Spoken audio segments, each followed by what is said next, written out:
اللہ مثال دے رہا ہے، فرمایا ایک وہ لوگ ہیں کہ جو زر خرید لوگوں کی طرح ہے کہ نہ اپنی مرضی سے بیٹھ سکتے نہ اٹھ سکتے، اور لا یقدر علی شیء، رتی برابر چیز پر بھی انہیں اختیار نہیں، ایک رائی کے دانے کے برابر بھی چیز پر جو ہے اللہ فرماتا ہے انہیں قدرت نہیں ہے، تصرف نہیں ہے، ملکیت نہیں ہے، اختیار نہیں، نہ ان کی عزت ہے، جیب بھی خالی، سر بھی ننگا، کوئی اختیار نہیں، لیکن اللہ فرماتا ہے جو میرے ہیں نا، آگے ذکر کرتا ہے ومن رزقناہ منا، ومن اور وہ جو رزقناہ منا، جو ہماری جناب سے ہمارے یار جو رزق پاتے ہیں، سبحان اللہ، ومن رزقناہ منا رزقا حسنا، ایک وہ ہے جس کو کچھ نہیں دیتا، ٹھگ بھکاری ہے، کسی چیز کی عزت اور ویلیو کچھ نہیں، اور ایک وہ ہے اللہ فرماتا ہے ومن رزقناہ منا،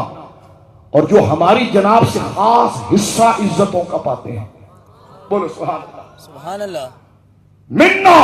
اور پانے کے بعد فَهُوَ يُنْفِقُ مِنْهُ سِرًّا وَجَهْرًا، توجہ سنیے، اور اللہ فرماتا ہے صبح شام جو ہم ان کو دیتے ہیں وہ ہمارے بندوں میں تقسیم کرتے ہیں۔ مجھ سے کہنے لگے ولی سے کیوں مانگتے ہو؟ میں نے کہا وہ مانگتا ہے، فَهُوَ يُنْفِقُ مِنْهُ، وہ جو ہم رزق اس کو دیتے ہیں نا، رزق سے مراد اناج نہیں، ہر قسم کی خیر ہے۔ یہ قاضی بیضاوی نے بالکل شروع میں نہیں رزق کا معنی واضح کیا، توجہ ہے، فما ومن رزقناہ منا رزقا حسنا، ہم اسے، ایک وہ ہے جو ہمارا دشمن تھا، اس کی مثال ایک پتھر کی طرح ہے، وہاں بھی دیکھو غوث پاک کی مثال پتھر کی طرح لاتا ہے، وہ کچھ نہیں کر سکتے، وہ تو مٹی کے اندر ہے، اور میں نے کہا یہ جو تو بکواس کر رہا ہے یہ غوث پاک کے لیے بیان ہی نہیں ہے،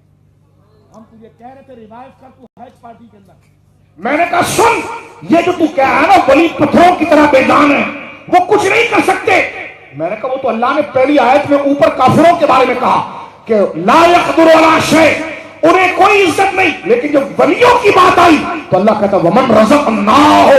منا،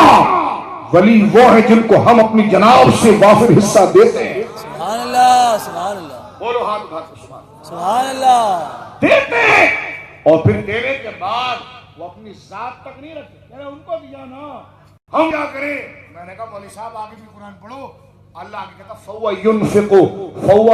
يُنْفِقُ مِنْهُ، وہ جو ہم نے اس کو دیا ہے نا اس میں سے وہ نکال کر بانٹ رہا ہوتا ہے، سبحان اللہ، فَهُوَ يُنْفِقُ مِنْهُ،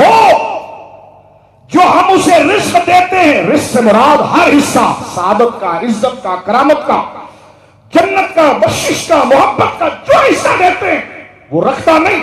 فَهُوَ يُنْفِقُ مِنْهُ سِرًّا وَجَهْرًا، وہ خاموشی سے اور اعلانیہ طور پر، کبھی خاموشی سے بانٹ رہا ہوتا ہے، کبھی مجمع لگا کر بانٹ رہا ہوتا ہے۔ میرا ذہن تو یہ کہتا ہے اس تعبیر پر کہ سِرًّا وَجَهْرًا کے کئی معنی اختیاری کے طور پر ہو سکتے ہیں۔ سِرًّا وَجَهْرًا،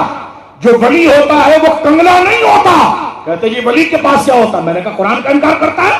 قرآن کہتا ہے وَمَنْ رَزَقْنَاهُ مِنَّا رِزْقًا حَسَنًا، ہم ولی کے خزانے بھرتے ہیں، اے سنیو ہاتھ اٹھا کر کہو سبحان اللہ، فرمایا وَمَنْ رَزَقْنَاهُ، فرمایا ولی کنگلا نہیں ہوتا، اس کے گوداموں کو ہم بھرتے ہیں، سے بھرتے ہیں، انعامات اور روحانیت سے بھرتے ہیں، اور وہ کنگلا نہیں ہوتا۔ کنگلا کیا بانٹے گا؟ فرما کنگلے کی بات تو اوپر ہم نے کر دی، لا یقدر علی شیء، جس کے پاس ٹھگ بھکاری کچھ بھی نہیں ہے۔